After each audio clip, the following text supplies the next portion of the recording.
right.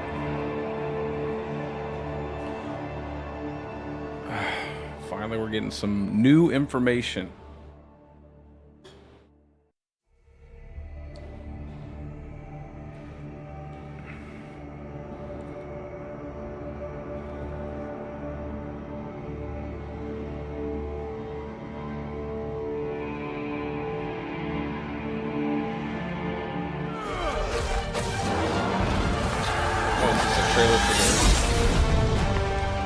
Oh, nice. Season 4 is going to be the biggest update we have ever made to Diablo 4 since it has launched. Our focus on Season 4 is to really make a lot of evergreen updates to the core systems of Diablo 4.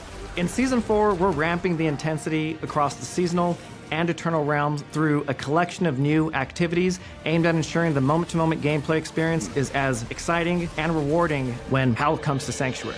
This is definitely better than all the other Campfire chats where it kept going over Season 3. Season 4 item changes are some of the biggest changes we've made to Diablo 4 thus far. We've never done anything like this. We are fundamentally changing how you engage with items, how you upgrade them, and along the way solving a lot of things that we've seen continually from our community that we agree with are pain points of our existing item system right now. So in this new itemization system, we're focusing on narrowing down the scope of the base affixes. They're going to be a lot simpler, they're going to be fewer in number, so you can much more easily parse whether this item is useful for you, and if it is, then you can take it and further upgrade it and customize it to your own specific build. Tempering is a new system that allows you to really customize the gear that you find. In order to temper, you will need to go to the blacksmith and then choose the recipe that you wish to temper from, and then a random affix from that recipe will be attached onto your gear. Tempering recipes can be found from almost all of the content throughout Sanctuary. So you will actually be looking for tempering recipes that go directly with what you're envisioning. Maybe you're thinking, I'm going to play a frost sorceress. There are also going to be I've made a lot of good changes with everything that we kind of went over on the PTR. You'll be able to choose which one you think is going to be especially most powerful Veil Crystals with the build you're making for your class. We're going to need a lot more Veil Crystals for what we're getting. We're making a pretty radical change to the Codex of Power in this season, based again on the feedback that has been coming from our players. Now, every single legendary in the game will be entered into your Codex of Power so that you can continually imprint the best possible version. I've been meaning to get back to streaming and everything, but I've had to get take care of some going things. Forward, there will no longer but now be we should be in a good place, so I'll be streaming more often and I'll be able to make more content.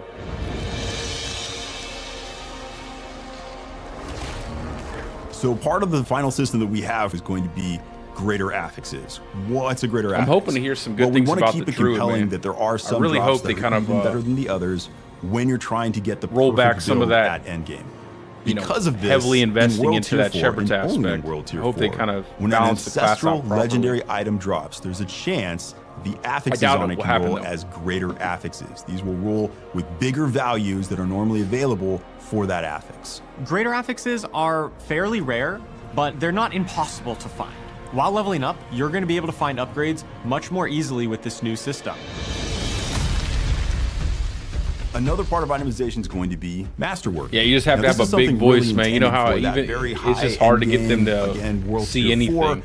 This is where a player is going to take an item, following. already has the affixes that they want on it, but now they go through a process of upgrading those affixes, getting even higher values. Rob made a post today. It was pretty crazy. Really starts at level 100. Once you've I think he was talking about wanting everything to be buffed like the barbarian. You're going to be able to test your build against the powerful pretty crazy. enemies of the pit. I don't know how they're going to balance the game out right if everything is as strong as the barbarian is. The pit is a new endgame system that has been added in. Hey, what's up, Kettle? That is going to challenge players that feel that they have largely maximized their build. By pushing into more difficult tiers of the definitely. You're going to be able to unlock every bit of rarer input crafting materials to masterwork your gear. If they see something enough, you're gonna have to if they see enough people saying something, content in the they're going to take notice about it. But once you do, if you're successful, you can go and make those affixes even stronger.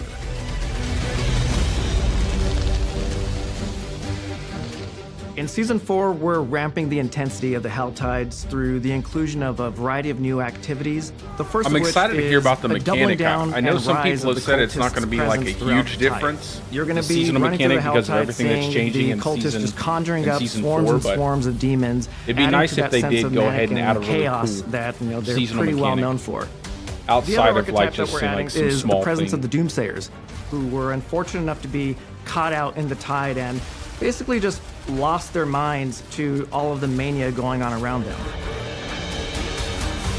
And lastly, rounding out the new activities are just the inclusion of the Iron Wolves. They're finally joining the fight. They could no longer stand on the sidelines seeing the Hell Tides and Hell's forces. I think this is such a intensify good their assault on idea Sanctuary. for the base game. As Like, Season I wish 4 there was players more engage and progress through the Call of the Wolves liveliness seasonal inside activity, of the open they'll earn world honor where with the factions Iron were Wolves, attacking like unlocking demons, were access to a attacking vast this, assortment of different things rewards attacking to each other. I think that'd accompany be pretty and cool. empower your Season 4 It journeys. would just like really show that it's like In a the world updated in Hell Tide, chaos. for players who are able to stay alive long enough, they'll be paid a visit by the Hellborn, former heroes of Sanctuary who have aligned with the forces of Hell to attack the allies they once aligned with. Players who are able to take down the Hellborn will be acquiring the materials they need to engage with the new premier Helltide activity, the Accursed Rituals. Located in the Helltide, these Accursed Rituals are pretty much just botched rituals from the cultists that players will be See those dust kickstarting devils? for themselves, drawing the attention of all the nearby Helltide monsters in this kind of all-out battle. One of my favorite themes for these ambushes is the Hellworm. It's literally a giant hell slug beast that emerges from the ground and it spews out a whole bunch of mobs at you. If you're able to Giant survive hell that, you'll slug be paid beast. a visit from the Blood Maiden, our brand new Helltide mini-boss and one of the ultimate challenges in the new experience. So I think I'm actually most excited about this season because of what you're able to do with your old characters, how they can integrate with this new item game and take them to new I think this is levels going of to be a power with great this system. season for I think Eternal the Realm best players. part of this update is that you're going to be really empowered to build the I think a character lot of that players you who want to really don't play. like You're seasonal gonna be able to content are going to custom have a great time affixes this season. and enhance your character in a lot of new and interesting ways. I hope they continue to make even small changes to the base game. Yeah. I hope they continue to do this for every season, so that way people who don't like seasonal content can still have a difference when they go in and they play the game. It'd be nice if they added more stuff to the base game. We were just watching a video and Literally everyone just finger gunning the they're just screen for finger no gunning reason. the screen, Like- and everyone's like, "What are you doing, Adam?" Yeah, okay. Hey guys, how's it going? Welcome to another Joe had Diablo one 4 smile for developer 1 update second. live stream. My name is Adam Fletcher. I am the community Joey director P. here for Diablo. I'm joined by this wonderful panel plus an additional head, which we will call out. But We only have 4 seats, so Only we have have, 4 we have to seats. swap people So we around have as to, we go. we have to do the same thing we did during the PTR stream, which was like we swapped out like Joe Shelley and we put in Adam Jackson. true, we did do and that. So we're gonna play more magic tricks today. But do you guys want to do a quick intro? man has a damage to on yourself Tuesday to shirt the on. Wonderful Diablo community. Sure, Embracing I'm the Joe meme. Pecora. I'm the associate game director for Diablo 4. And I'm Adam Jackson, the lead live class designer for Diablo 4. And we have a new face. Hello, I'm Colin Feiner. I'm the lead live game designer. Awesome. And then we're actually going to be joined by Who are Derek. You? Who are you? Well, I already introduced myself. Oh, You just sorry. missed it because I'm already screwing this up, I everybody. know, terrible. This is my first But we actually have Derek who will be joining us as well. Derek, you just saw in the video prior talking about season 4. He'll be swapping in to talk a little bit more about Helltides later in this. But big stream here. We have season 4 coming up. As you guys saw earlier this week, it is Loot Reborn. I for like season Colin, 4. bro. He's got a And whole set lot of players he's got a actually whole got to list of experience notes. it, a couple weeks ago with PTR. PTR. This was our first Diablo 4 PTR. It was a massive undertaking from the team here, but it was really, really great to have players jump in early, check out season 4 and all the changes, and actually provide feedback. And so we have a lot to cover today based off of feedback that we received from players from PTR itself. So, but Joe, I know you wanted to jump into kind of talking a little bit more about season 4, how PTR went. Before we Hopefully jump give into us changes. PTRs happy to. all the So, time. That'd be okay, nice. so last time we were on stream, we were actually talking about a lot of the changes that players are going to get a chance to check out on the PTR. So we think that went really, really well. It was even just having the week of time for players to like just jump in and just crush through all of the content, check out all of the new features, and it gets a lot of feedback, find a lot of bugs on the way as well. Was again super valuable. It's been really, really great for the team. We'll take a lot of this feedback, look at the tuning variety of features, and really make sure that we've got the best version of the Season 4 experience ready when we get into the launch state. So, in terms of like our big takeaways, first of all, really, really valuable across the board.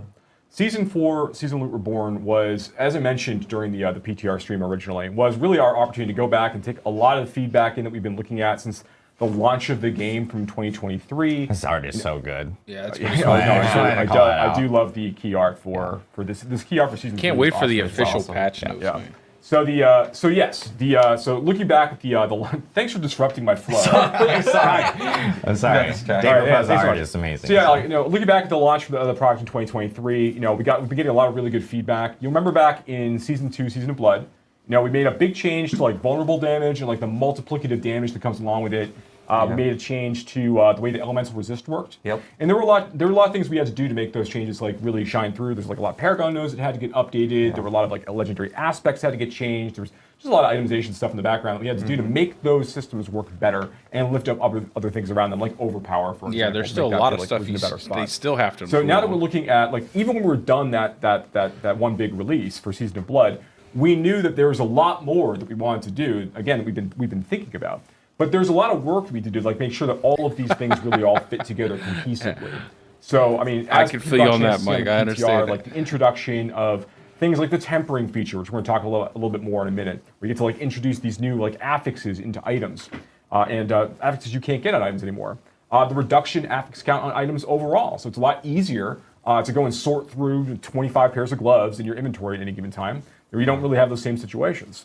We reduce the number of items that drop in the game experience overall, but made sure that the items that are dropping are just more valuable. I just wish that there was a way that they could highlight your greater affix gear pieces in your inventory. We introduced the masterworking feature, right? And Colin helped head a lot of these things up, right, working with the teams.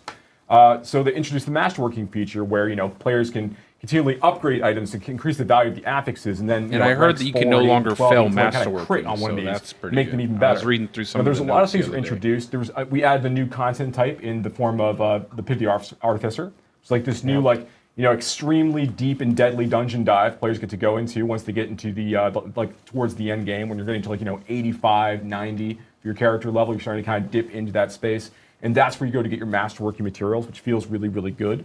And we learned a lot of really great lessons from like Greater Rifts in Diablo 3 because we think there was some really cool content there. So there's some really, really fun things there. And then also the Codex of Power updates. Yeah, not just the gambling kettle, but the resource costs. Which I was to be fair, I've been I've been so excited about the Codex of Power updates. I've been teasing it for like 6 live streams. I feel like it's just not before BlizzCon. I feel like I teased it at the end of a live stream. So it's just what it is. But again, super excited about the Codex of Power changes. That is very transformational. Like now, when Legendary drops on the ground for you, you just salvage it, you get that aspect, put it into your Codex, add the roll that you got, and you just get to use it in perpetuity. And we actually have some fun ways, we'll talk about later, how we're playing with that a little bit as we go. So, all of this stuff a great and more, change. we made huge changes to Helltide. I know Derek's we talked about in a little while, as he helped lead the team, did a lot of the work for that. And we got to introduce the season theme in the form of like Loot Reborn, and then the reintroduction of the Iron Wolves mercenaries the players be working with during the course of the release. I know that we showed a little bit of that off earlier. And I'm just really, really excited about the release overall, as this was an opportunity for us to work with like not just the season team, but also the live team and like lots of support from the systems groups. And there's a lot of things being done for the expansion that's coming out eventually as well, like Vessel of Hatred. So being able to like really organize teams and make sure that we're in a really, really good spot to like provide this really big update for the game has been very, very exciting. And the feedback going back. I just hope they keep expanding on the open world. Again, like really the Helltide changes are phenomenal. And to get just things, keep expanding on the open world and make it feel more alive. Some of this information has been like, we talked to like a few like press outlets, we talked to a few different people, and like some information is getting out there. But I want to make sure we can provide a little bit more detail, because I know this is the audience that wants to know like the real specifics. We're going to get into it, right? Yeah. And we'll also have our Q&A as we usually do at the end, where we can get answer some more questions the community might have as we kind of go through the whole thing. So yeah, that was at a high level, that's what we were feeling about the PTR, feeling pretty good about it. I'm happy to like maybe jump into itemization, or how do we want to go? Yeah. I think the first thing we probably want to talk about is like the itemization changes that are in season 4 that people experience, which includes like the tempering, the masterworking stuff that changed in season 4, and of course all the feedback that we got from both tempering, masterworking, and what we are planning on doing based off of that PTR feedback for the launch of season 4. we have quite a few updates. Yeah, So. lots. Yeah, sure. So I guess just starting off then with like high-level itemization. Like let's go back to like some of the goals that we had when we started like down on this. Started some of the work for season 4.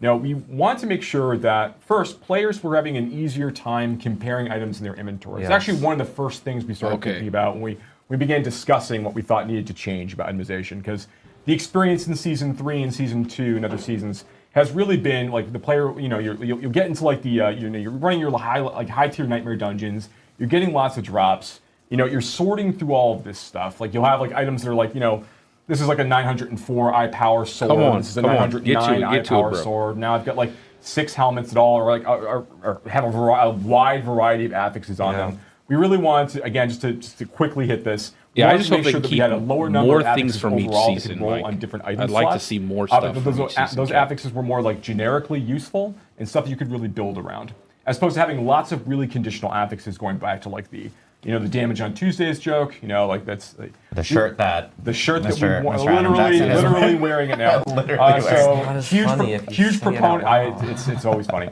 So it's obviously because it's a joke, right? Oh, jokes are always funny. But the truth is, like, we want to make sure that where we want to have conditional affixes in the game, we want to find places players would be able to opt into them in a very specific way. So initially, want items that you're really dropping for you to have more generic utility, just more valuable for you overall, and also as a result of this, make it easier to compare those items. Yeah. So one of the changes that we made is a joke is never funny if you have to explain it. Affixes that can naturally roll on item slots. So like now, a rare item can roll like 2 affixes, a legendary item can roll 3 affixes, but then later on, there's other systems you get to introduce. We'll talk about in a bit. It lets you introduce more of those. Yeah. And we did that, so it's just easier to go through things. We also made all items post level 100 925, so you're no longer comparing like the designer number that's like 904 to 925. You're just focusing on what's cool about the item, which is the affixes. Yeah, which is super important because there was a lot of situations. Well, no one where, was really doing that before except for 100, weapons. Like Blood Harvest might be a lot of fun, but Blood Harvest the only is still things that dropping, you would like, really 5 compare hour, item 900, power and to at that was your point, weapons. That was why it. would you want to Once you got a 925 weapon, players you were really really love? Like, why would you want to keep engaging for really if you decent can't get affix really good rolls. endgame items format? Yeah. So now when you're like at level 100 and you're playing in Helltide, or if you're going through Nightmare Dungeons at like a regular, like a slightly lower tier, and you're fighting. Hey, what's level up, 100 brother? monsters Yeah, or higher, it's you're always looking getting good, that man. power It's looking good. I played the They might not PTR. have all The exactly PTR was stats, really exactly good. the rolls that you want, but And you're it always- seems you're like always they've getting made a stuff lot of you can really good actually changes, potentially but use. they've yet to A talk lot of about things any feel of a the lot better, changes too, like from the gambling, PTR. right? yet, Like so. now, gambling is actually a really great source for targeting item slot because all of those are 925 at level 100. That's right. So like the obols that you've been sitting on, where you go and you just churn through a whole bunch of these at once, they didn't have as much generic value. Now they're a lot better because you really can just like say, I am looking for a helmet, I am looking for a ring, and you can just go roll 10 eye power 925 rings in a row, and you have stuff to play with then at that point. So yeah, those were some of the high level changes we wanted to make with items with regards to like making it easier to compare these things. Codex hits a lot of the inventory concerns that we'd have. I don't think there's an update yet on a specific date for the inventory DLC as well. So we thought that was really, really good stuff. But then we knew that we wanted to make sure that that it wasn't just about we weren't going to add another tier of eye power to items. That wasn't the way to make itemization more interesting for players and rewards more interesting. One of the core things that we really wanted to focus around was the idea that items have a journey. The best items have a journey, right? So when you get a really good item, it's about what the potential of that item is. What you can do with this item to make it really superior, right? Yeah, definitely. He's holding. And He's holding something in his to hand. jump into tempering. Yeah. One of the first features we had in terms of taking your item on a journey was this idea that we wanted hundreds of different affixes, and each one spoke differently to a build. We wanted you to be able to play sort of whatever class fantasy or build fantasy you had in mind and manifest that through customization of your items. So we actually have some video, I think, of what the tempering feature looks like, and I can talk through some of the updates we've made from the PTR. Here you have, we're adding an offensive affix to the item. It's going to land on increased corpse explosion damage. It's like, yeah, that's pretty cool, especially if you really like corpse So explosion. you still get the 2 free We've added a rolls. skip button so you can skip through the flow That's if you good. really want to blast through this. Thankfully, we can also skip. have a, Holy cow, thank a you. results screen now that shows you exactly what affix it landed on and what the roll range No was. reboot for the new class And then we yet. have some more exciting affixes that you're going to see here. For example, chance to cast Bone Spear projectiles twice, which I know, Adam, is your favorite. Because Oh, yes. Anything that has a double cast balance affix is bombs. going to be Don't say better it than like that. everything Everyone else. So great. It is cool though. It is pretty cool. Like being able to like But, whoa, Derek is here. So yeah, we did our swap. But Joe's still going to be here off screen. We just want to make sure that Derek appears here. Derek is our lead seasons designer, so he'll be talking a little bit more about Hell Tides later. Sorry to interject. Okay. No Go ahead. double pulverize. So yeah, that would actually be way too powerful. I think one of the really Double cool things pulverize about would be the tempering ridiculous. system in general is that like the manuals that we're introducing initially are just like the beginning of what we can do with tempering. It's opportunities to make like really weird and interesting new affixes to kind of throw at the player that we can introduce in seasons or in other updates. So it's something that we can really extend and do some really neat stuff with. Yeah, we absolutely plan to build on it in the future. Yeah. Awesome. Yeah, so a bunch of improvements to tempering Yeah. overall. And a lot of these, again, these What did improvements in tempering they from just the, said you the can skip skip it. animations to the previews and stuff like that that players will see were based off of feedback that we actually got from PTR. Yeah. And so, again, huge shout out to the community for providing all that feedback for us so that we can actually get that in before the launch of Season 4. So, but with tempering, we also have Masterworking, which is So that's another it. new It's just feature a within skip Season feature? 4 and permanently Hey, within thanks. Diablo I 4 appreciate itself. it. Glad to be So, back. Talk us through a little bit about what Masterworking is, and of course the changes as well that we're going to be seeing based off of PTR feedback. Sure, yeah. So, the next step in your item's journey is to really take it to new heights. You've customized it, you found some base affixes you're really into, and we wanted to give you a way to essentially take some of these affixes to new levels. So you think about helms and CDR or cooldown reduction, or for example, that chance to replicate, your Bone Spear. We want you to be able to really juice those stats. So I think we have a video here of what that It looks like. doesn't seem like they brought anything down, though. Overall, what we've really So it done looks is like taken it's gonna look be at a the pretty feedback. We got a powerful bunch season, of feedback like- that it was tedious to upgrade these over and over. So we've removed the animation from ranks 1 through 3. We've kept the critical, upgrade. We have the animation still there, but you can skip it. Again, sort of in the spirit of blasting across everything that we do. So you can do that very quickly. Another piece of feedback that we got was that part of the masterworking process allows you to reset this. And why do you want to reset this? It's because you want to hit that specific affix you're looking for. You want to juice a specific affix. And sometimes you might miss, right? Which means you want to reset that item. Yeah. So part of the resetting sort of requires you to get lower tier materials. You're going to get these from the pit. We'll talk about that a little bit later. It was pretty easy to get but the overall, materials from the we saw a pit, bunch to of be feedback honest. that it was really tedious to create like 1,000 caches and open Yes. them in 10, Yes. like, Holy 100 times. cow. It's super annoying. The town is lava. We want to address that.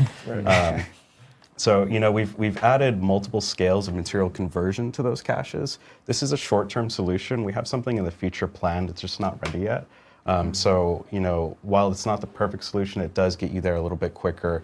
There's multiple conversion rates of materials, so you can turn one legendary material into a much higher count of materials based on the tiers that we have in the crafting system. That's so, good, again, man. Not the perfect solution. We have something coming in a future update. Cool. Hopefully a Awesome. relatively So, yeah, a lot soon of, lot future of update. changes coming for That's Masterworking awesome. based off of feedback. Masterworking, of course, being a brand new, kind of that end tail of that item journey that you'll have even after tempering and stuff like that. Yep. So, Let's big say changes. another thing that was brought up as feedback was about veiled crystals, right? Oh my God. Yeah. Just the amount that you need. Thank you. for Yeah, crafting. we did, and I can totally talk about some of the stuff we've done just overall on itemization. Yeah. Veiled crystals is one of those things. So I'll talk about, first I want to touch on rare and magic items. That was something we made a change from Season 3 and Season 4. Legendary items are just generally straight up better than rare items now.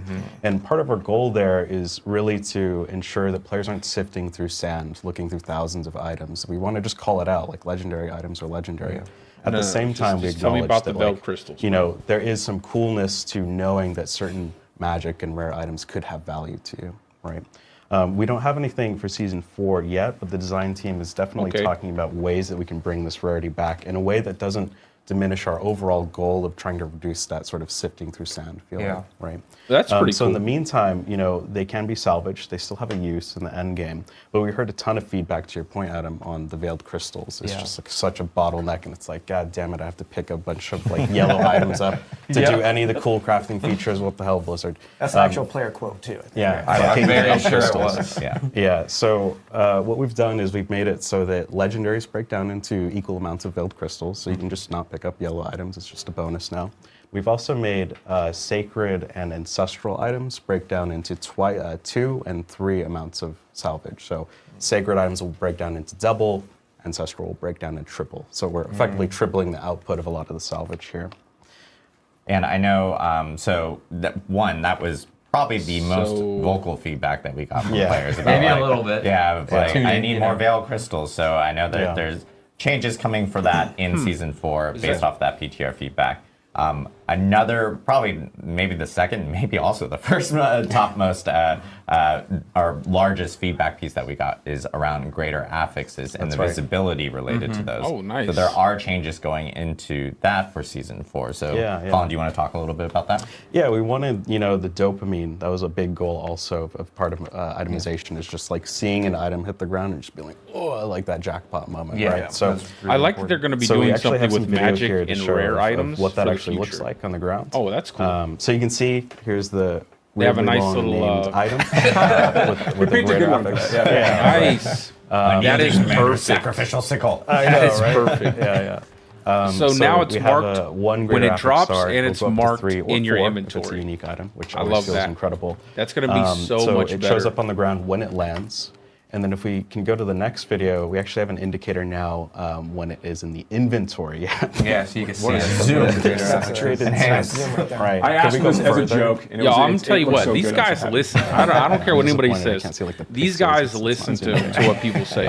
So that's been enormously helpful. And That- really, these guys listen, when man. you kill like Duriel or one of these tormented bosses and they drop a ton of loot on the ground, to see some of these have stars on them, and it just is a feel great It's moment. little Yeah. things Kinda like goes with the that. whole, not it's little sifting through things the like sand. that. You clearly see Yeah. that icon. You know that has value to You want to you. know what's valuable. Exactly, Something that we especially really and want. again, even on the icon itself, like in your inventory, you'll immediately know those are my greater affix That's so good. items. That's so and, good.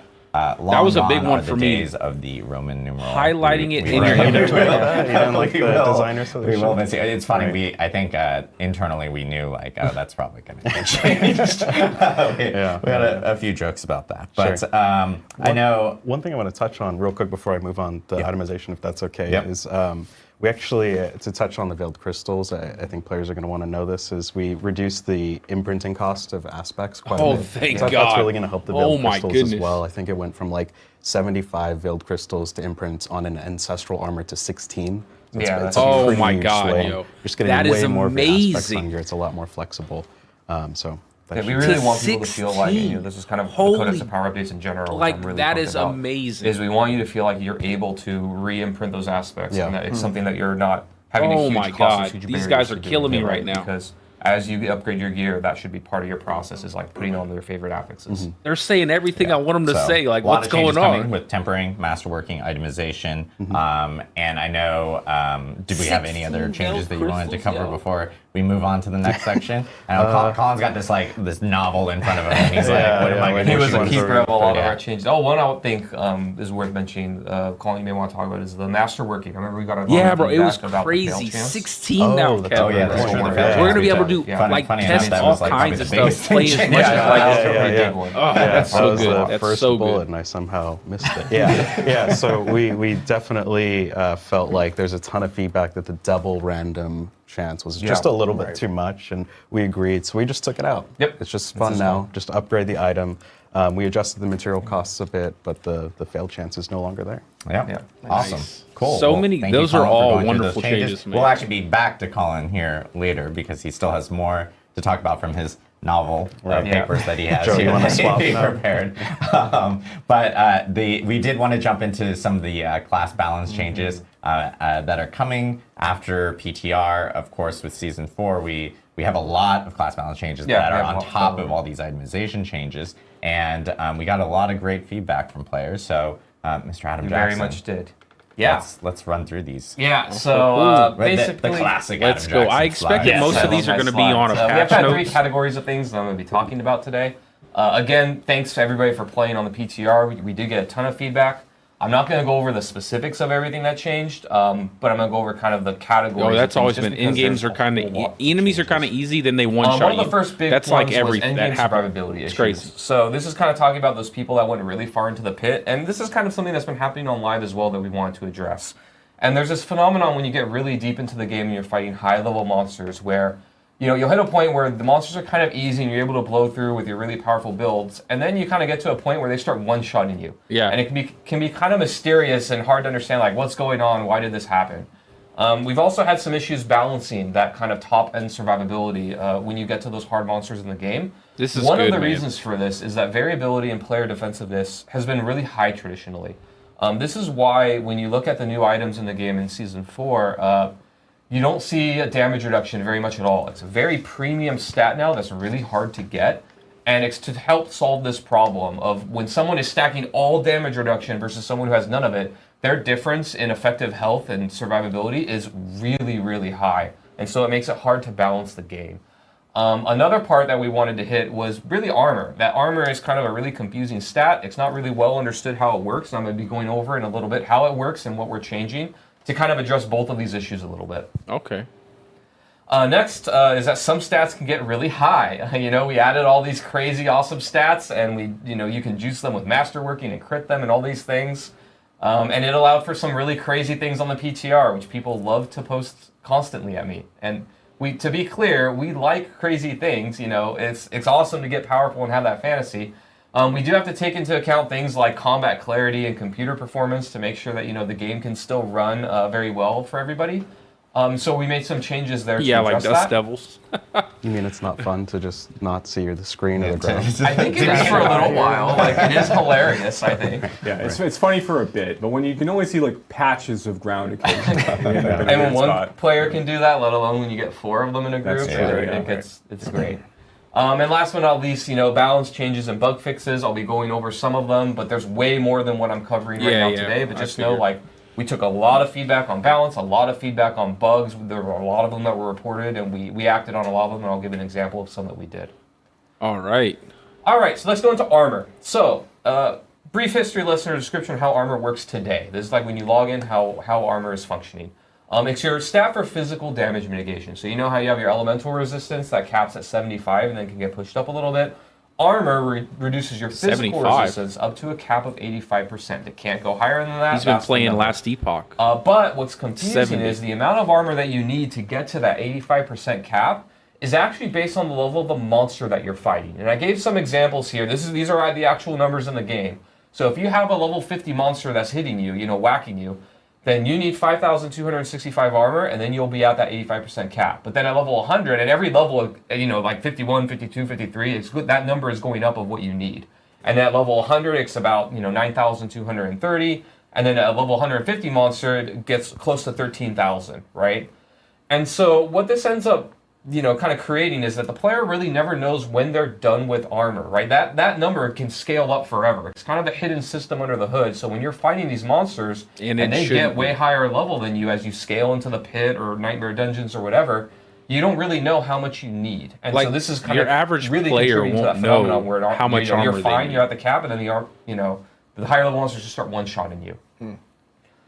So in Season 4, a lot of it's going to be the same as Season 3. It's still going to be your source of physical damage mitigation. The cap is still going to be 85%. And you're still going to need escalating amounts of armor as the monster level gets higher. But what we're changing here, if we go forward a little bit, is that armor is now going to cap at that level 100 monster number. So that 9,230, you can write down this number. We're also going to later get into the tooltip. We couldn't get it in for the launch of Season 4, but we'll have it soon after. But it's kind of going to be like elemental resistance, where you get to this number, and then you're kind of done with the system, right? So armor is just another thing on your checkbox of things you want to do as far as defensive survivability, and once you get it, you're done. You know, you can get it from gear, legendary aspects, and so on. Particularly That's in actually Season 4, really I think nice. this will be a little bit of an easy number to hit. We're not trying to make this super difficult or hard to do. It'll be very achievable for you when you're a level 100 player. So here we have a zoom in on the tooltip so you can see This player has, way above that 9,000 amount of armor that they need. That's actually a pretty massive change. But you can see there, that it's capped out at that 85% physical resistance. Like and you're again, going to barely need any armor put at the all. cap that you need of the number that you're chasing, because we want you to know what the goal is that you're trying to hit. So that means they have a lot of room for optimization. Yeah. Correct. Yeah. Like this means that this high player HP can actually builds. give up armor on some of their, tempering or item affixes and look for other stats. I feel like that's kind of the HP is point. going to be crazy important. Like tons So and tons next, of HP. stat now. caps. So, now that we've introduced a lot of ways to get really high amounts of stats in the game, we want to kind of control for visual cooldown clarity. reduction at 75%. What a player can put onto their screen. Increased so area kind of similar to size, some capped caps at we have already 100%. in the So game, you like can only get attack double the speed size. or elemental resistance. We're putting some caps on cooldown reduction and the increased area size. Okay. Like it's really fun to get those giant frost novas that cover the screen, but when it goes like 2 or 3 screens away, it can get really noisy and messy. So we still want the stats to be really powerful and impactful, but just control a little bit the amount of insanity that they So can you bring. get it pulverized that And hits one thing on twice this as big cooldown as what it reduction normally cap, does. to be clear, this is not just CDR across the entire game. This is just capping what you can get from gear. So this is like the base cooldown reduction you get when you first cast a skill, what it's going to be. You can still get cooldown resets or additional cooldown effects from things like the skill tree or legendary powers that just reduce the cooldown of your skills as you do certain mechanics. This is just like the baseline cap that comes from your gear. I think when we looked at the cap for area effect too, we tested it on Frost Nova, and we were like pretty meticulous on what that cap should be, and it was still massive. No, it's huge. Yeah. When I say like we're making a cap, you're still going to get to insanity when it comes to what's on your screen. It's still going to be awesome.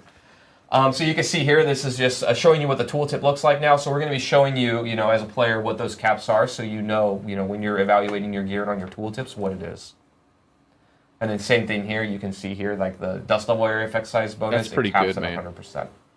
All these small little UI changes. Next, balance updates. So again, like I mentioned before, we made a lot of balance changes based on feedback. Again, thank you for playing and giving us all that feedback. I'm going to go over some of the things.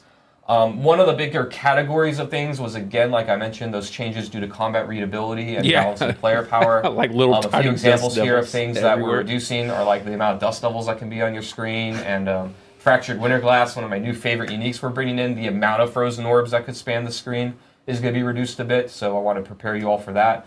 Again, to be clear, you're still going to spawn a whole lot. It's just not going to be like insane amounts. Fortify. They boosted Fortify damage reduction to 15%. I'm That's going to pretty show a big. video a little bit later of kind of the difference of PTR to what's going to ship Druid in the game. Wolves health increased Some other by things 200%. that we're doing, Fortify. We Respawn wanted to rate increase reduced the by amount of damage reduction that 50%. you get. This is just Let's Fortify go. across the board, the base mechanic. That DR is going from 10 to 15%. And this was because before, when it was at 10%, we had to take into account that players get damage reduction from a million different sources throughout the game. Now that it's more rare and more premium, we can actually make this mechanic in the game a little bit more impactful and feel like you're a tankier player for opting into this, these kinds of builds. We also made a lot of tempering affix updates. I'm not going to go into detail them, but just know like what you saw in PTR and what's going to ship. You're going to see a lot of improvements, awesome, a lot of man. balance changes. So you're even going to some want to build shuffling around of Fortify. the affixes to make them. That's a big in chunk ways of that make damage more reduction. sense, based on feedback. And then we did do some class changes as well. I'm only going to give very few examples here, but just know that there were quite a few. One is Druid players. Companion Druid players always harass me. They want that build to work, and I agree. It's really cool. So we increased the health of Druid Wolves by 200%, and we also reduced the respawn rate and cut it in half. Oh my god! So bro, we got that's feedback so basically massive. that their companions were really good and fun and did damage, but in the late game they just kind of died and couldn't survive. So we're doing this to kind of address that feedback. All right, so here's Dust Devils as an example. So you can see on the left, this is just one barbarian by themselves, the amount of Dust Devils that they could produce, right? And then on the right, you can see kind of the same barbarian. You can see like the Dust Devils around the areas where the enemies are, they're still getting hit by a ton of them, but it's not covering the entire screen, right? And especially when you get like 3, 4, many players together, it really becomes insanity. Yeah, especially when you're in a party of 4 barbs or, it's just like everyone's a barb and I don't know where I'm walking. Yeah, and other classes can do that kind of thing too, not just barb, but this was kind of a good example. So, this is kind of seeing the difference between PTR and live. And then next we have another class change, so Scoundrel's Kiss. This is another one of our new uniques that rogue players gave us a lot of feedback on. So a quick summary of how this new unique works is it kind of changes your rapid fire skill from shooting straight and hitting a single enemy into kind of a mortar skill where you shoot up into the air and then your arrows fall on the ground and explode. It's really, really cool, but one of the pieces of feedback we got was that when you launched the arrows, they would kind of go in a line and they wouldn't all hit the same enemy anymore. So if you were trying to do single target damage, it could actually be a nerf unless you like walked right up to the enemies and shotgunned them. And while there was a way to play around it, players weren't really happy that like we transformed the skill so much that it went from a range skill to kind of a melee skill. So we made an update here, and we have a video of the before and after. But basically, you can see on the PTR on the left here how it goes in a big line, and then the player has to run right next to the target dummy to do the full damage to it.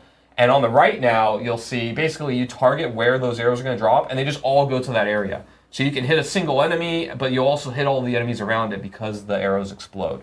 So it should be a lot more usable compared to before. Can Scoundrel's Kiss ricochet with my rapid fire? I'm pretty sure, yes, it can. So it does all the things and inherits all the things that your rapid fire does. That's very cool. But can it double projectile?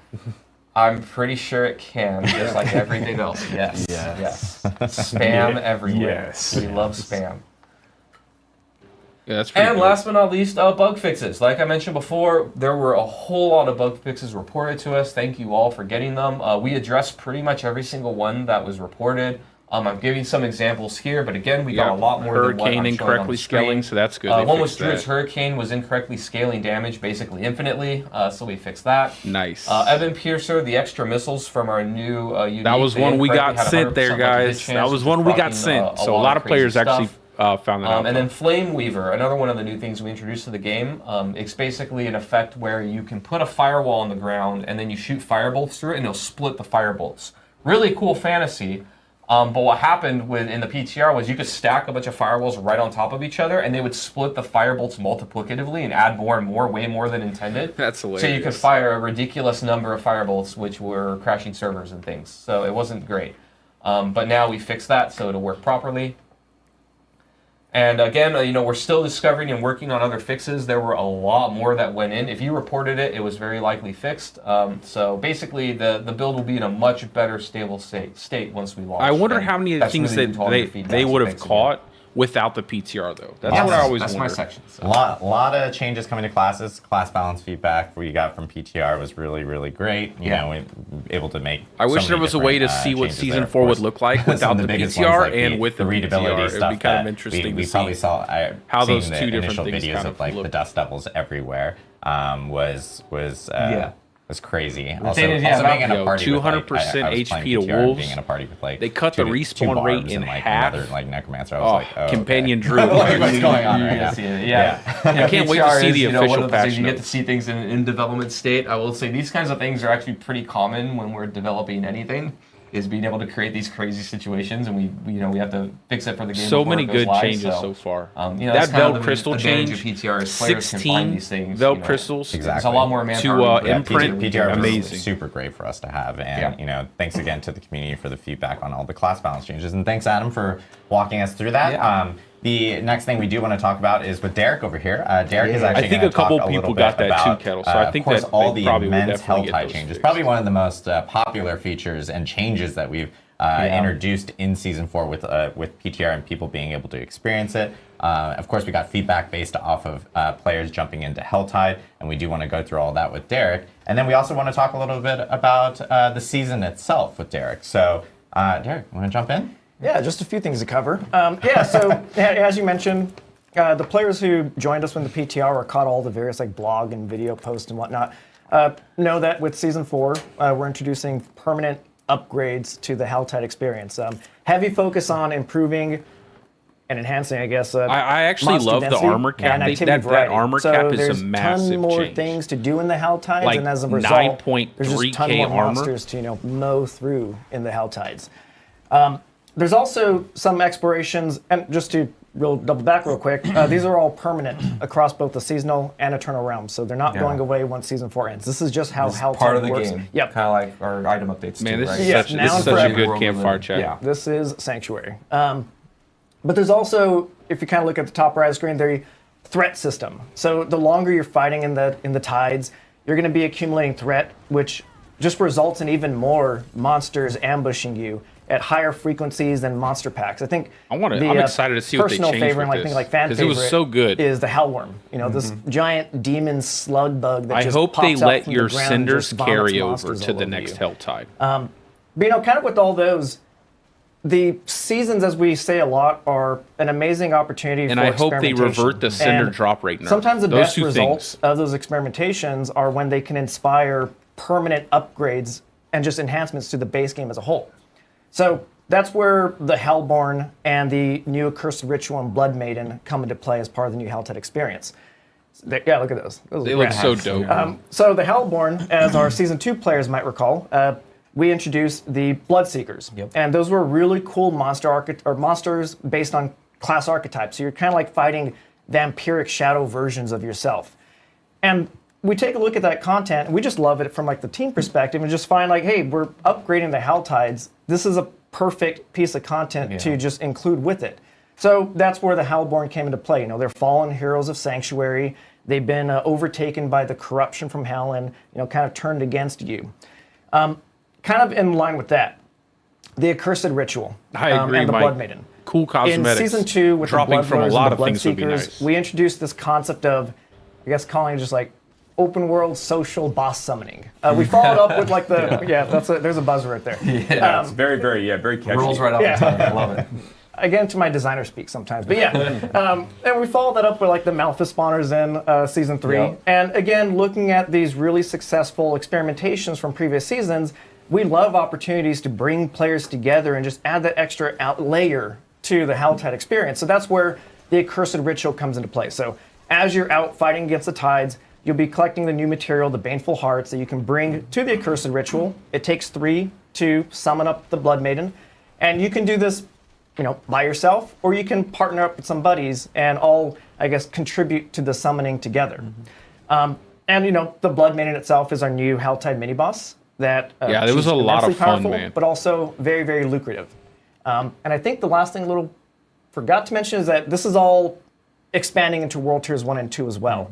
And kind of like a distilled, not diluted. So the Helltide in World Tier 1 and 2 is more specifically tuned to, you know, I guess like meet the leveling needs, or the needs of the leveling player. Awesome. Oh, on the Blood Maiden, I remember you had talked about with me before that the people that summon the Blood Maiden actually get bonus loot drops, right? Yeah, Okay. absolutely. So you can either contribute just by yourself to the Blood Maiden and get some extra loot for, you know, your troubles. We want to, you know, make sure that we give you a little bit extra because you're sacrificing up your hearts. But also, That's really cool. every player that it doesn't stack, so you're not, you know, stressed to say, hey, I just need to be the one that summons them all. We can all party up and just deposit our own Baneful Hearts and I guess reap the benefits of that. Yeah. Right. To be clear, so if you put in all 3, you get bonus loot, right? Correct. But like you, me, and Colin are in a group, and like I put in 2 and you put in 1, do I get more loot than you? No. So you get Okay. the same amount of loot. So, you know, if Colin has a Baneful Heart to deposit, if we all, you know, dump them in together, then Then we all get the get the bonus, shared right? benefits of That's that. really good, But man. I So will for touch on a solo bit players, later you'll be able to the just put PTR one updates down just some and of you'll the get a bonus. enhanced value that the Blood Maiden received since PTR for both contributors and non-contributors to the summon.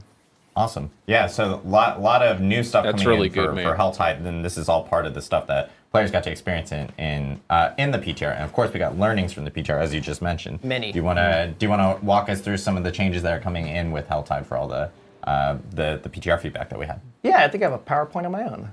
Ooh, See, there you go. Look at that. fancy. Yeah, so, you know, as mentioned, tons of sweeping changes going into the Helltides and just overall balance of the game in general with Season 4. Nice. And kind of with Thank that, you. sometimes, you know, Cinder we push drop a little rate bit too far in increase. some regards. So man, we did they're- get feedback and also just they're hitting internal every kind of single field high checks note on for me, man. The Cinder drop rates were feeling a bit slow in the PTR. So we just went back, reviewed it, and gathered our feedback and just iterated on the drop percentage to Mike, hit closer leveling to is the gonna be expectations of smooth, how bro. much we want to be collecting the health. Or, the You're going to be able to cinders do is and interacting like with a couple the tortured 100s gifts. every So season. I think we're in a test much better stuff spot. out, I know we're in a play much better around with spot right stuff. now, It's going to actually. be great. So that was one of the first major pieces coming out from the PTR.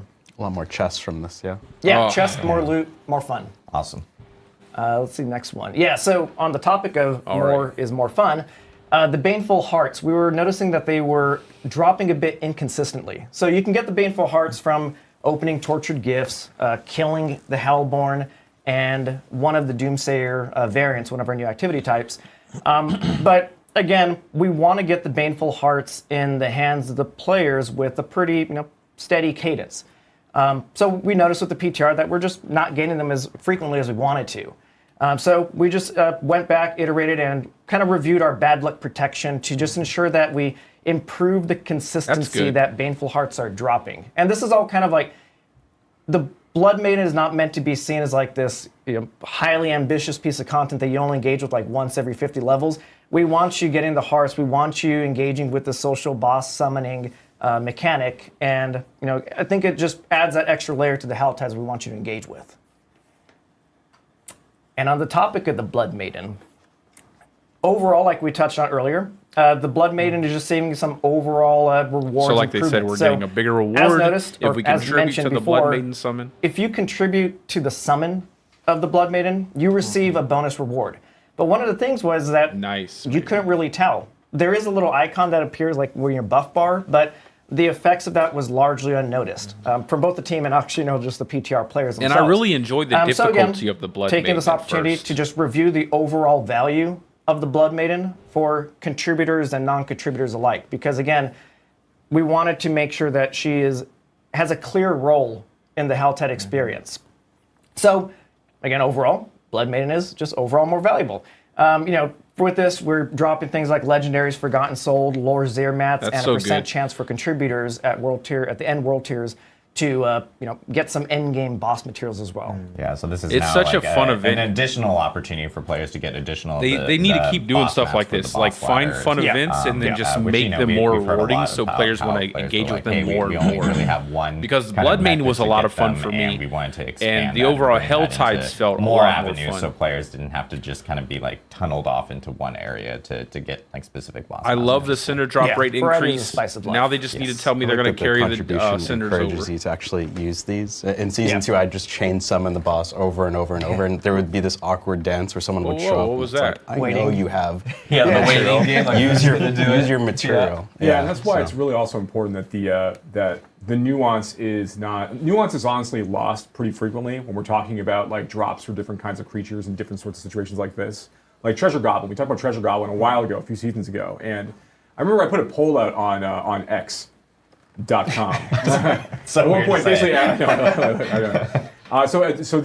a poll out basically asking players what they believed the legendary drop rate of Treasure Goblins to be, and I had a whole bunch of options, and I think like 85% of the players were wrong, and because the drop rate at that time was 50%, players didn't feel it because they didn't see the Treasure Goblin enough to really notice that it was actually that high.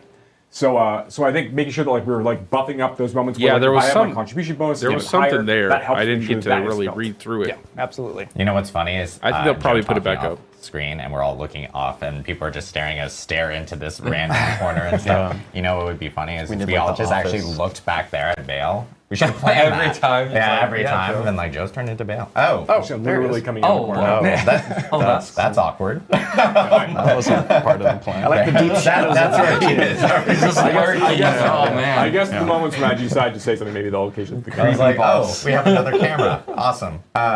Cool. So a lot of Helltide changes that we have coming into. Yeah, I think there's actually one more slide. Here we go. One more. So one thing that we've kind of covered a lot across like just tempering and just the masterwork and just the spirit of Season 4 in general, just like removing friction points and just keeping players in the flow, the flow of fun. People want to blast. Yeah, absolutely. Yeah. So one of the Doomsayer variants, and again, like the Doomsayer's new activity type, it's kind of like a Kinder Egg surprise where you interact with them, they crackle and pop into something, a variety of things actually. So one of the variants that we had was the chest of Doomsaying, where they would explode into a tortured gift that costs 50 cinders and gives you a whole lot of good stuff. I know there were We're kind of reviewing that, and Treasure Goblin sometimes what can happen is you can encounter one of these at the very start of your Helltide run, and you don't have 50 cinders. It's not a lot to get, but it still is kind of a stressful, potentially feels bad moment. So we just said, hey, let's just have it explode into the loop That's directly. Really cool. You just get the save 50 cinders, and you kind of just keep going on your merry way. So yeah, Kettle, it doesn't cost cinders anymore. So that's one of the kind of like efficiency smoothing outs that we've done. The next one is also just, we're dumping a whole bunch of monsters on you, and it's always a feel bad moment when you get knocked out of an interaction, you're trying just to open up the tortured gift and head out. So we reduced the channel time to open tortured gifts from 3 seconds to 1.5 seconds, I believe, for Season 4 launch proper. Nice. That'll help a lot. This is and really good stuff. I think we'll address some feedback of like, why don't we just make it instant, right? Right. Yeah, we kind of do want to safeguard against like the accidental clicks. Again, it's a frenetic game, so you're clicking a whole bunch, and I think 1.5 seconds is enough time to let you make sure that that's what you want to commit to. They need to do that stuff more often. And just there's explain also, to players because you guys can talk why about they're this, choosing there's not changes to like, do the something. channeling. Like I think with like dot damage and stuff like that. Oh yeah, dot damage now won't interrupt channeling as well, which I think is a pretty good. Which is nice. Good. So that's good. especially God. as you are in the frantic. When you'd be in the when you'd be in a nightmare dungeon trying to activate a lever and you constantly get dot damage and it won't let you. Derek, thanks for walking through on that, but you're not done yet. But wait, there's more. But wait, there's more. As you guys know, like there is, this is season 4, Loot Reborn, and part of Helltide includes the Iron Wolves, and some people have figured that out even before our blog on Tuesday. But we did want to talk a little bit about season 4 and the Iron Wolves' participation in that, along with some cool things that are specific to seasonal characters for season 4 as well.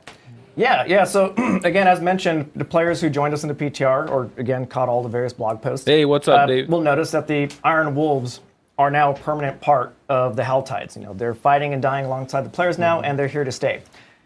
However, for our seasonal players, we have the Call of the Wolves seasonal activity, where players will get to spend a bit more time with the Iron Wolves and go on a bit of a journey with them to try and uncover the potential root cause behind these rising tides and uncover this mysterious phenomenon that's threatening to corrupt and consume the Iron Wolves from within. In addition to that, again, the Iron Wolves are in the Helltides with you. As players are fighting and dying alongside the Iron Wolves in the Helltides, you're also going to be earning your way through the Wolves Honor reputation system. And this is seeing you progress your way through a collection of just super juiced rewards that are specifically tuned to overpower your leveling journey from level 1 to 100 and beyond. Yeah, bro, lots of insanely good changes. The main pillar for this reputation track was really pushing the player's powers forward. The player power forward. There you go. The player's power forward, and giving them early access to gear with juice stats, legendaries, materials, boss materials, and even a resplendent spark as like a cherry on top at the end. We love the juice. We do love that. But in the spirit of wait, there's more. Those are all like the gameplay related things. But we also have a couple really cool cosmetics that you earn through the it doesn't seem like there's a mechanic. So this is the power. Iron Wolf Mount Trophy, the little Iron Wolf banner, and a little bit fast, but so the Iron Wolf Mount Trophy. We're doing it live here. That's earned from completing the there it is. You can get both of them. That's earned through completing the reputation track, and the Blood Maiden head is earned by completing the associated Call of the Wolf quest line. Awesome. Yeah, those look really great. And of course, as you mentioned, Resplendent Sparks. And then I know there's one other item that I know we wanted to talk about with this season specific, because it is specific for season 4. So it doesn't seem like there's a seasonal mechanic. Thanks for the reminder on that. There's so much to cover. Derek has like the largest list of items to kind of go through here. So as mentioned before, on the seasonal team, we love our experiments. And I don't think a season would be one without some level of experiment. So with that, we have the seasonal item, or as kind of like call it the seasonal toy. Okay. And that's the Profane Mind Cage. So there it is. So the Profane Mind Cage is pretty cool in the sense that it's a guaranteed drop from the Hellborn. And when you consume it, I kind of like to imagine you just like eating this demon brain. Yum. When you consume it, for the next 60 minutes, the Helltide monsters are going to be boosted up to 10 levels, depending on the world tier that you consumed it in. That's pretty cool, and though. You're also going to be increasing their Aberrant Cinder drop rates. So, again, all tying this back to that leveling journey and like tempering and stuff, like this is a really fun item that lets you kind of put your build to a little bit more of a test in exchange for maximizing your Helltide efficiencies through, just but you'll probably still level, blow through all that stuff easily when you get to a high tier build. Oh, go ahead. I was just going to say, we juiced the World Tier 2, 3, and 4 XP. So that's ties 50%. super well. You can just get to blast to endgame very quickly. 50%, guys. It's and crazy. with the Mind Cage itself, like, because everyone's probably going like, well, that's a consumable. Like, how do people end up like obtaining additional ones of those, or can you get more of those throughout the season and everything? Yeah, we want to be very generous with those.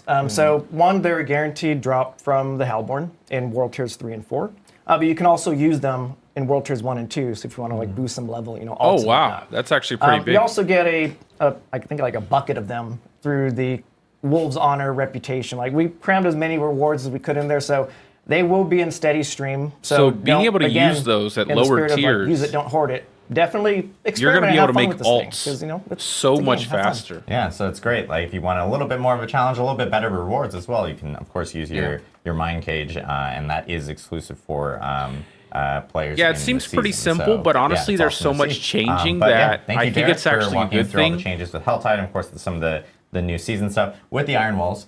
And if you're a lore nerd, Iron Wolves, of course, are a very familiar faction within Diablo. They are from Diablo 2, Act 3. You could actually hire them as some of your mercenaries, or one of the mercenary options, though we know a lot of people went with an Act 2 mercenary in Diablo 2 for the aura. But yes, cool. Thank you so much, Derek. And of course, we still have more to talk about. We're actually going to go back to Colin. So yeah, that's amazing stuff right there. He's going to talk us through a little bit about the pit.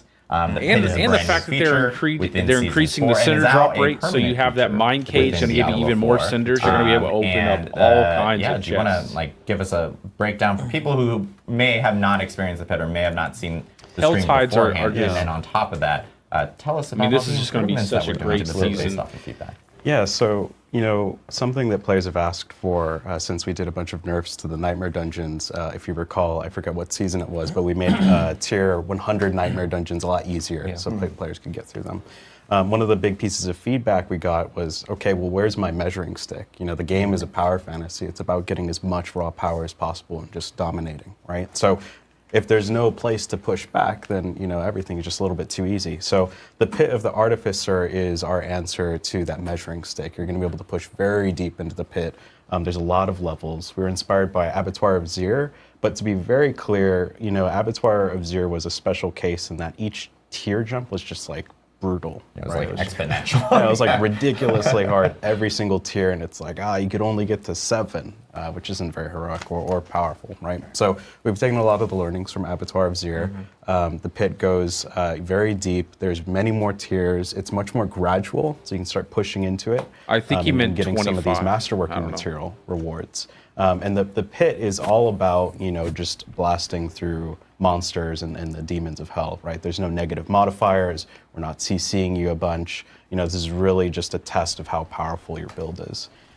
So from the PTR, we actually got feedback that it was way too easy because we added a ton of power. I like the removal of all the modifiers. Codex of Power is just much easier to get a lot of those aspects online. So we've taken a look. And we've moved some of the masterworking material tiers around. Previously, the tier 1 masterworking materials only came from 1 to 20. We've moved that up 10 tiers. So tier 1 will come from 1 to 29. Tier 2 will come from 30 to 59. And tier 3 will be 60 plus. And what that does is it just makes the journey feel a little bit more rewarding, right? Like we saw in the PTR that people just like within the first 2 hours just blasted through all of it because they're so but powerful. Getting to 60 was actually so pretty we just easy, adjusted some of the rates there. I don't think anybody will have an issue. You have to optimize your build a little bit more. So those armor caps are things to watch out for, right? Where if you're over the armor cap, it's just a straight optimization to start thinking about. Yeah, I agree, David. Helltides feel like I think that feels pretty good. It's and like overall, the seasonal we've increased mechanic the for health this and damage, or sorry, I should say, increased the health on all monsters post level 100, both in the pit and Nightmare Dungeons. So the enemies should be pushing back on you a little bit more, right? You care a little bit more about utility, defense, outside of just one-shotting everything, right? So it sort of tests you a lot more. And part of that feedback, though, that we've heard is that, well, like Nightmare Dungeons don't feel very rewarding. The pit doesn't feel super rewarding post, that 60 tier when you're getting those top-end masterworking materials. So we've done 2 major changes. One is we've added obols that scale with both of these tiers. So everything past tier 46 in Nightmare Dungeons and everything past tier 1 in the pit, actually. It just always gives you obols. You might ask, like, but obols are terrible. But again, Why do I want obols, Colin? Exactly. I know, Why right? do we a big want part of obols? season 4 was that we made the gambler guarantee 925 legendaries out of 100, and those legendaries can roll greater affixes. So if you blow a ton of obols on two-handers, for example, those two-handed legendaries you're getting are the same as anywhere else in the game. So it's actually a huge efficiency boost to getting the items you're looking for. So to be clear, you can get like some of the best items in the game You can from get- the obol vendor now. Absolutely. So that makes it a That's lot a big And- deal. and Like getting one thing greater that affix rolled is also items changing from the with obol is, like, vendor because, is actually when people pretty pick nice. up obols, they're like, oh, I've got my cap, and Yeah, now I'm like, someone's like I'm like, typing, I'll run back to town. and but do- Colin, the obol cap is fucked.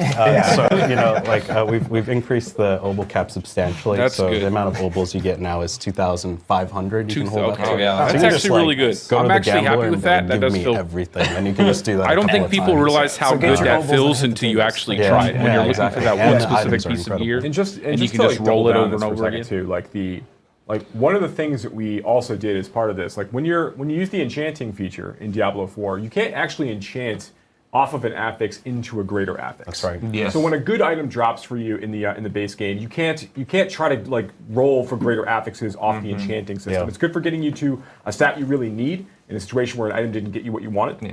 But now with the obols vendor, like those items, not only are they iPower 925 and they have the chance to be legendary, of course, like the obols vendor always has, but you also have a chance to get greater affixes That's right. off those gambled Yeah. items. Yeah. So Yeah, if you that's again, big. if you're looking for a particular pair of gloves, you're looking for a particular helmet, and you're saying I really want a greater affix version of cooldown reduction on my helmet. You're gonna Now just it's be like, able okay, to cool, I'm gonna plow take my through the obol 2,000 vendor. obols. I'm going to go to the vendor. I'm just going to just gamble, and try to get that one helmet. Yeah. Like now I have a chance to really do that, and this is a way for you to like. Getting more drops and such inside the pit is one thing, but giving you more choice when you get out of a pit run, I think Yeah. is very, very Yeah. valuable. It's gonna feel way better. I really like that, Absolutely. but here's the only thing that I would be concerned and about. another change we players made, that are not was going to to like the glyph fact XP. that We got a bunch you're going to of have to feedback. run to the It's obol like, vendor, God, what the get a hell? bunch of Nightmare items, Dungeon. So go we've back increased to the glyph XP by deconstruct those items, 25%. go back to the obol vendor, Faster get leveling. items. Just kind of this We've also scaled the back amount and of rune forth shards, with the which is obol the vendor. pit currency to get into the pit with Nightmare Dungeon. So you can create sort of a positive feedback loop if you're really strong, you're really powerful, you're hitting those tier 100s. In the Nightmare Dungeons, you're getting tons of pit keys that you can then translate into the pit and just get lots of runs and lots of masterworking there. Yeah, so a lot of feedback from Nightmare Dungeons. People were saying like, "Hey, are we planning on making any changes to that glyph XP?" And Yep. so there are sure some. did.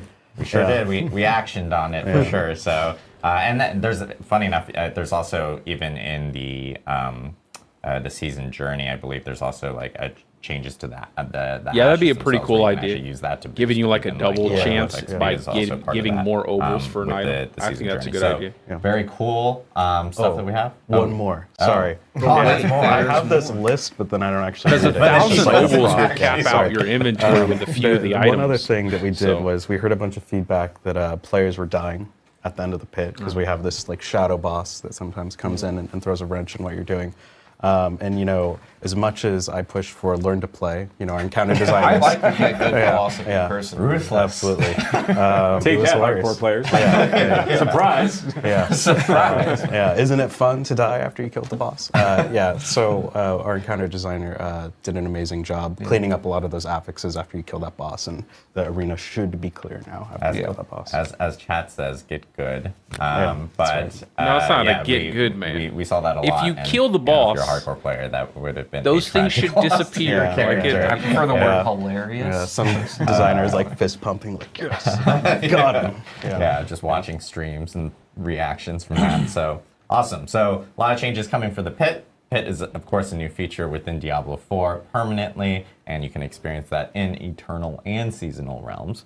And of course, we have some updates to the boss ladder because the boss ladder itself is changing pretty significantly. We talked a little bit about like how you can get additional materials in other places that Derek had mentioned, but Colin has additional like points that he wants to bring up about the boss ladder because we got a lot of feedback on that, and there's some new changes to it with right. season 4. Yeah, so we added Endariel, the best lesser evil. Yes. Yeah. Boo, Asmodan. I Boo. know, yeah. This is actually a really cool boss Yeah, fight. dunks me with orbs all day. Who likes that? I didn't get a chance to actually So, use it Endariel play it myself obviously has because come back. I She's couldn't get the incredibly fun to dolls. fight. You had to The do encounter design ridiculous team stuff to killed get it. the dolls to drop. And but I didn't on top watch. of Endorial, we've added What do a you new do? tier Boss to the fight boss is actually ladder pretty cool. called Tormented Bosses. So these are much higher level than level 200 bosses, sort of pinnacle aspirational bosses to take down. And what we've done here is we heard a bunch of feedback that it required 5 times the amount of boss materials, including some rare pit material, to summon these, and 5 times the reward. That didn't really feel like the right amount of reward efficiency for taking on something that was challenging, so we've nerfed the cost. It's now 3x the amount of boss material Okay, and that's 5x nice. the reward, so you get some pretty big efficiency wins there, especially if you're crushing them in the end game. So that's feeling pretty good, we think. We also heard a lot of feedback that it's So more tormented tedious to do the bosses. same activity over and over and over to summon some of these things, right? So it's like, I want to summon Penitent Knight, or I want to do the Beast of Ice. I know you and I have done that one, like, you know, yeah, every hundreds build of I've times. chosen in a season Yeah, requires the Beast and Ice. And it's like, I guess I'm just doing stuck in another Nightmare Dungeon. hell forever. It's Yeah. been great. Yeah. Very So, happy about that. yeah. Well, we made it better. A lot of our random, monsters and activities and things like that. So, elites, whisper caches, treasure goblins, world bosses, Hellborn, to name a few, are all going to start randomly dropping these boss materials. I know, So, right? You're not necessarily forced into doing one exact activity. It's still going to be the absolute best way to get some of this boss material. But as long as you're blasting, you're just going to be getting a lot of these materials ambiently, which you can trade. You can just sort of cash in on at your heart's desire. I mean, we think this makes the game feel more flexible and just sort of enables you to play a little bit more on how you want to play while still keeping the experience fresh. So we think that's going to be a pretty big win. Yeah, it's huge. Yeah. Getting to boss jump back into the materials torment was actually bosses, really just 'cause I'm easy gonna on the jump around a little PTR bit. for every We different heard a bunch of boss. feedback, especially from Wudijo.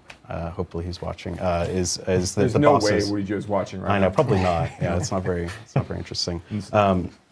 We did some tuning to make sure that the tormented versions have some more parity, right? It was sort of like in a scenario where like one of the ladder bosses was just like dead easy, didn't really match the difficulty of the rest, and that's important because we give you one guaranteed resplendent spark one time for defeating any of these. So one step closer to getting that uber unique that's not just a raw drop of your choice, which is pretty awesome.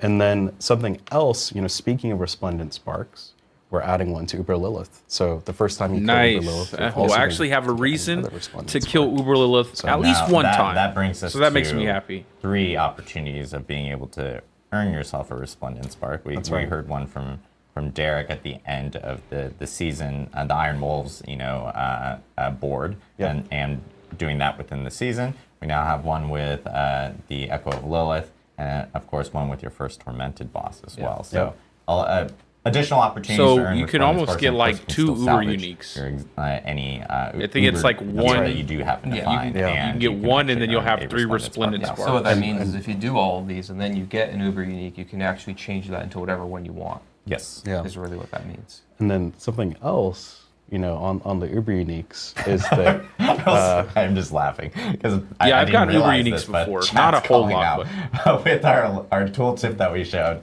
we had 200 plus resplendent sparks. Yeah, that's what yeah. happens when you. We're just really lucky We're and just, good. Yeah. Yeah, At the game. yeah. That's how I get them. Let me tell you Isn't that guys how about get them? dev tools. yeah. Yeah, that's actually my account online. Right. So. Oh yeah. There, yeah, nice. So on the Uber uniques, we heard a bunch of feedback that it feels like a chore to have to do, the Penitent Knight into Varshan, into Doom Duriel, just for a chance. And all at the an Uber bosses unique, are also right? going to have an Uber And, unique drop rate now. We've experienced so. that ourselves, right? It's like, God, I got to do all this stuff to fight the boss that's going to actually drop something that I care about. Greater Affix has helped that because there's some variation to the uniques you're going to get. But for Uber uniques, we've actually added a small chance, a little bit lower than Duriel, to all of the ladder bosses, and they're going to have a chance to drop an Uber unique as well. What does a little bit while you're lower, grinding though, through this mean? ladder, every single boss you kill is going to have a chance to drop an Uber unique. It's not exactly the same as Duriel, and Duriel.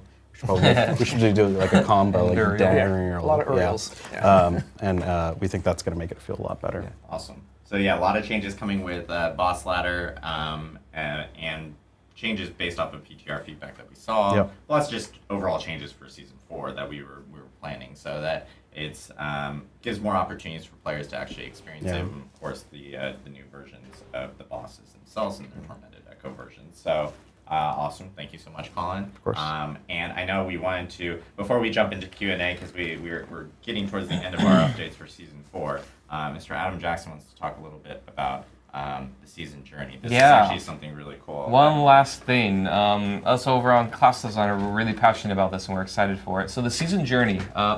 So we really wanted to kind of juice the rewards and make the season journey more exciting. And so what we went and did was, when you're going through the season journey for every class, you're actually going to be getting a preset, curated amount of legendaries as you're going through that are targeted toward a specific build. So we chose a build for every class in Season 4, and we're going to change it around in future seasons. Please give us feedback on this, but we think it'll be pretty cool. Yeah, it's but like you're basically Season going to get 3. like close to a completed Diablo build 3. when it comes to opening those caches. They're guaranteed targeted legendaries to build a specific fantasy for every class. I think we have a video to show That's what pretty cool, actually. they're going to be for every class in Season 4. Maybe. There. So of course, Barbarian Dust here, you Devils, can see, of course. we're going to be giving you a bunch of legendaries related to Dust Devils. The Druid, we're going to be giving you basically a pulverized build, which is pretty cool.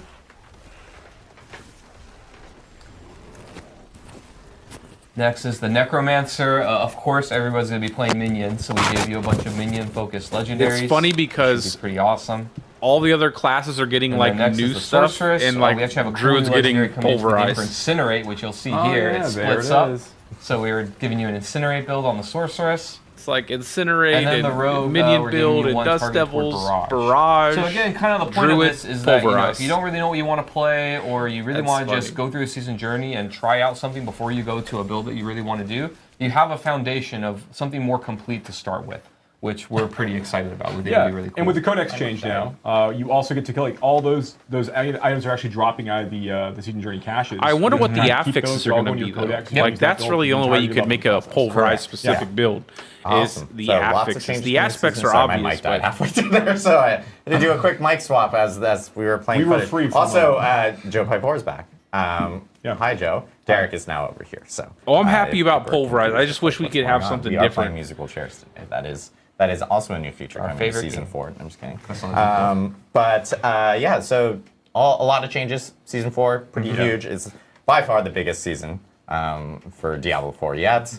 And I know we wanted to jump into Q&A. I did want to bring up one thing as well. Oh, wow, okay. Which is, this is a change that will be represented in, by the way, patch notes are coming out immediately after this stream.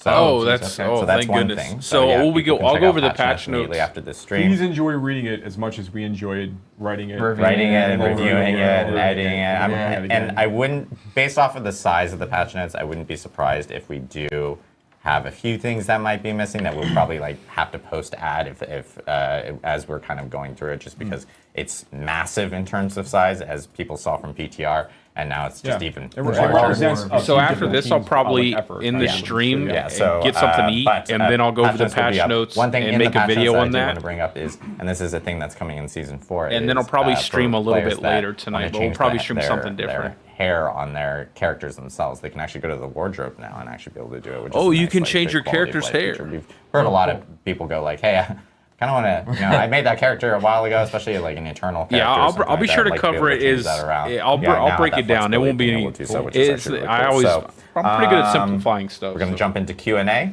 as usual, as we always do. We will start off with a question. This is actually something that's been a popular topic that a lot of people have been talking about. I actually need to get something to eat. PTR, and of course, even me and the wife took our little ones to the water park today, and I haven't really ate anything. I know. I think we have the question. There it is. What does this mean for season powers in the future? Oh, just what Season 4 is? Like the nature of Season 4? Yeah, okay, sure. So, Season 4 is Season 4, as I mentioned before, is like an opportunity for us to kind of like lift up a lot of aspects of the game that we think are really important. Diablo is a game about killing monsters and getting loot. I think Season 5 is going to be. We need to make sure it feels at least as good as killing monsters. Probably just extremely important. This part feels good. Might feel just as big as Season 2 did. Put against that because all the things that they're going to figure out from Season 4, they'll probably tune up in Season 5, and then Season 5 is going to have a mechanic. Most likely, I would say. There's lots of things we did. Season 5 will probably have a seasonal mechanic. Make the base experience of Diablo 4 more fun, right? So I'm really excited we're able to do that in Season 4. Thinking about what the future holds, we always want to make sure that with every season, we are adapting to what we think the game needs at that time. We think it's going to make for a better experience overall. Man, I'm so excited for season 4. We love the idea of seasonal powers. We've learned a lot of really, really great stuff. I love the armor cap, man. I love all the way that. through the vampiric powers we got in season 2, and all the seneschal and construct stuff we had in season 3. We have lots of big ideas for the future. So, but you will see seasonal powers again in the future in different themes and mechanics as we go. That's kind of our promise to you.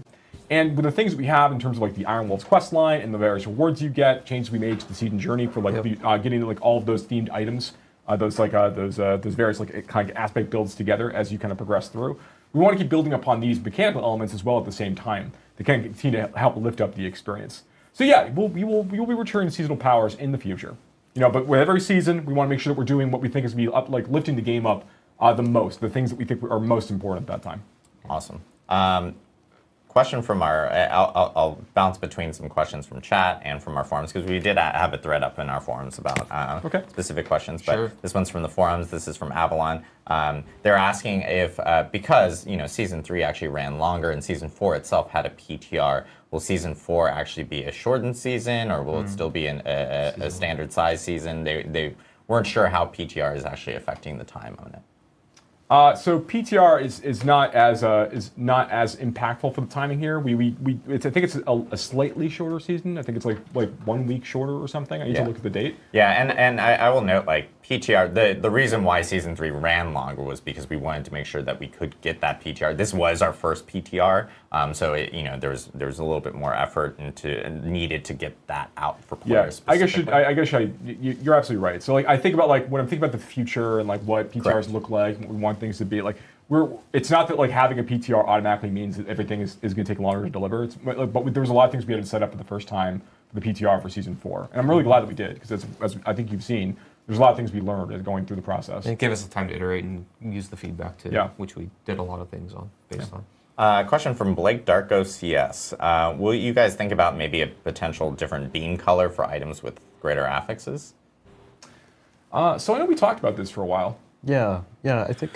So, Kettle, what it seems like with the armor cap right now, we think that is that it seems that at level 100, once you reach 9,200, it was 19 point, well, not 19, it was 9,300 armor. It was less than that, but it was 9,200 and something. But 9,300 armor, you no longer have to scale armor. You will always have that 85% damage reduction from physical damage sources, even against enemies that are of higher level. So before we had to scale our armor on the enemies, now it seems like the scaling stops at level 100 enemies, allowing us to choose more affixes for defensive purposes, like more HP, things like that, more resistances into existing Eternal. So everything we talked about today, with the exception of the Iron Wolves questline stuff, is actually present in the Eternal realm. So players, like the Codex power changes, everything like that will be there. I know there are a lot of questions related to the Codex changes, especially for Eternal players. And just to clarify, if you have aspects in your inventory and your stash, it'll take whatever your highest roll of that specific aspect, and that will so 9.3k armor is super easy to get, and I believe that's going to be the cap that you. When season 4 getting armor is going to be super easy. Specific characters on getting Eternal, to 9.3k is super easy to do. To be able to check your inventory, you're going to be able to, automatically move over build up a ton of HP on your character. You're going to be able to build up all the resistances you need. Items on Eternal, those will be marked as legacy items. So it just frees up a lot of your affix slots. We've changed a lot of affixes and everything. And those items you can't craft on those items either at that point. You can't temper those items, and you can't masterwork those items. But they'll still retain the item upgrade state that they have in the blacksmith before. Exactly. So if it doesn't mean when you log on, they were just showing a character that had way too much armor cap. They were trying to just showcase people didn't know how much armor you needed, and because it scaled with the enemy level. A question that we have. So now the scaling stops at level 100. Iggy, with the itemization reworks, is there what is the next big thing you guys are? It's actually pretty massive change. Wanting to really work on within the team. I don't know. It's incredibly massive change for how you scale your survivability into I think one thing we want to continue to work on. I think you see as we're thinking more about the But they also the changed endgame a lot of experience, UI like, when we tooltips launched for, Diablo like, 4, your we thought of defensive endgame skill, really your as a journey defensive from, like, stats, really from 50 to 100, things like like the things that. you're doing along the way. And You'll know getting all the exactly paradigm how of much you leveling those need glyphs up, to and get to diving that deeper into cap. dungeons, and going and eventually confronting low. Cooldown reduction is capped at 75% now off your gear To pieces. build on. I think we saw that a lot more players were looking for endgame like explicitly at level 100. That was when they wanted a lot more things to open up, and we've made a lot of changes recently to try to like create more gameplay around that part of the experience between like the itemization changes and the crafting changes, and also the introduction of like tormented bosses, and of course the Pay the Artificer. Yeah. So I think that like we know that there's more opportunities for us to build on these things, right? Like I think you've heard me say this before, but you know a lot of the things we're doing in season 4 specifically really are done to like build a new framework, you know, for how endgame sort of functions, the things that drive a player forward, the things that get them excited, that they, and the content that they engage with along the way as well, right? We want to make sure that they're having that players are having a really fun time, a rewarding time while they're playing Diablo 4, and that they can find opportunities to be appropriately challenged as they go through the experience as well. We think there's more opportunities for us to kind of like grow and expand the offerings. I am excited to see how the pit fills in higher tiers now. Now they're going to uncap it and kind of scale the enemies and make them tougher. Question from Old Dudes, New Games. I love these names. They're so good. What about codex resetting when swapping characters? That was actually just an issue on PTR. Like when you swapped characters and stuff like that. Yeah. Sorry. I figured that was just an PTR. when you use the boost NPC. Yeah. Yeah. So that was not we're not going to have to worry about that you will issue. experience in season 4, and so that's not a common thing or a normal thing that's supposed to actually happen. It just was a bug that we had in PTR. There's a lot of questions here about the mind cage, and I just want to maybe clarify with the players.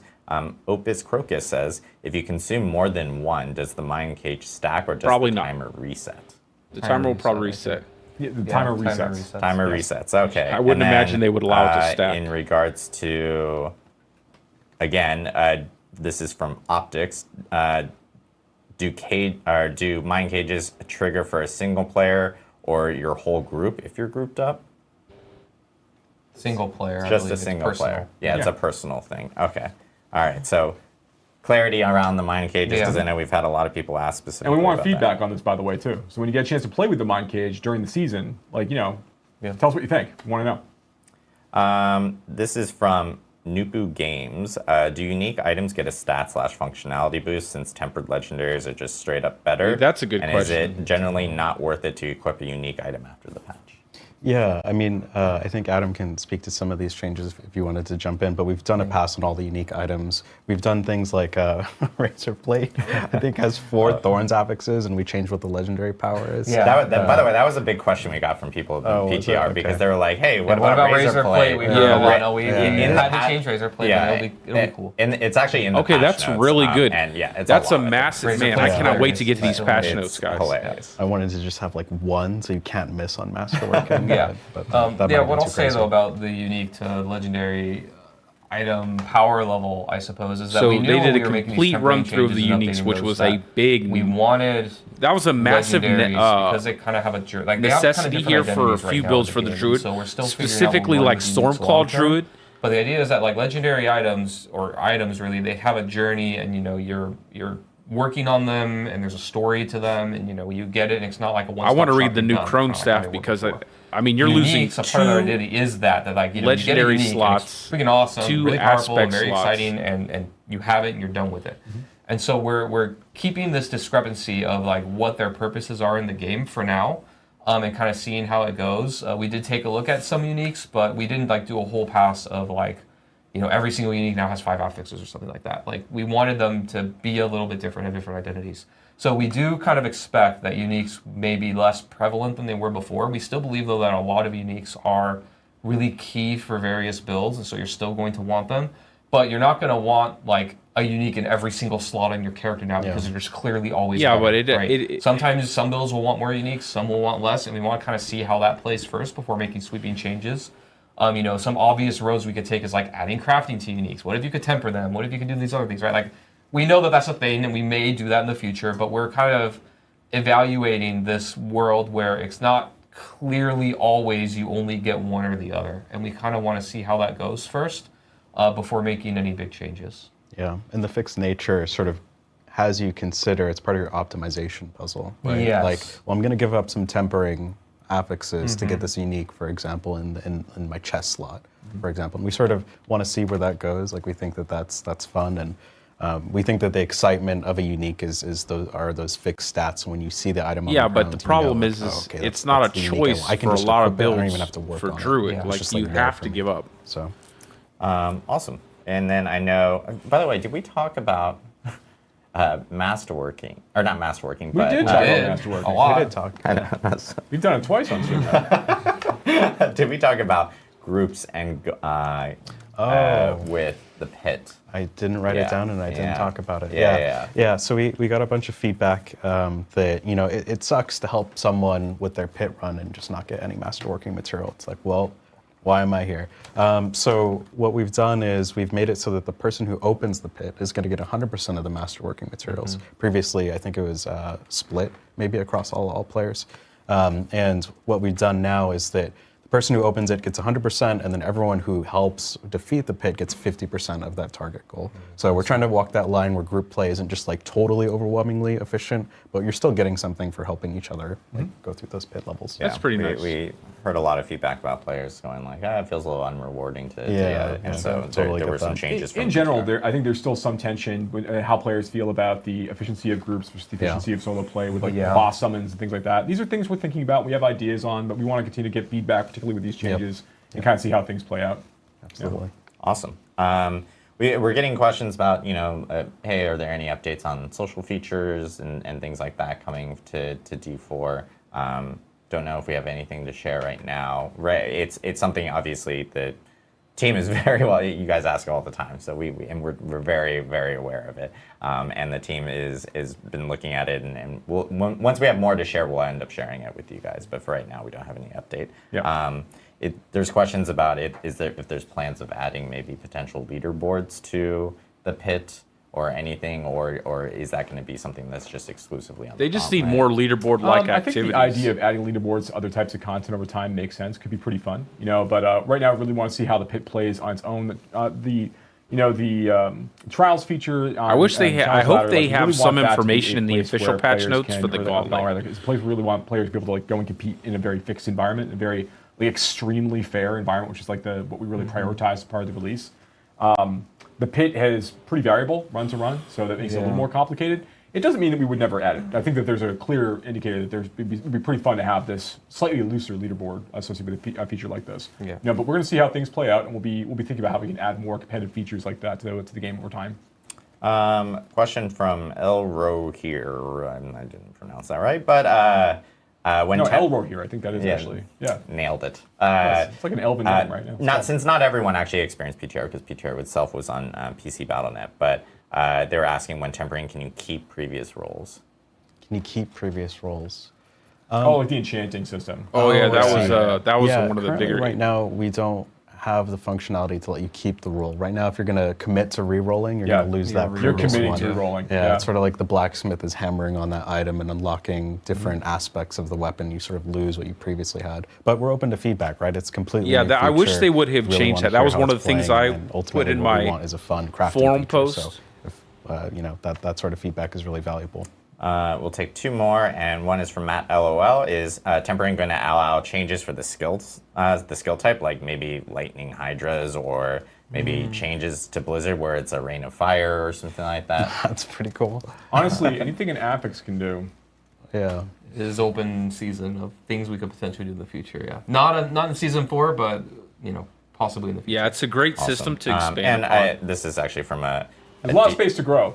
There is. Utility is a category that we can do. There's a we lot of need to space hit to do some utility. interesting things potentially. Yeah. Yeah. There's a lot of questions in here about like additional character customization options and stuff like that coming in the future. It is like something the team is always looking at, adding additional things for players to have more choice of what they want to do, especially as they're creating characters, and of course being able to obtain those, like even just some things in season 4 of being able to get additional, cosmetic things for your mount and everything like that is something that the team is most definitely looking at. Yeah, we care about this a great deal.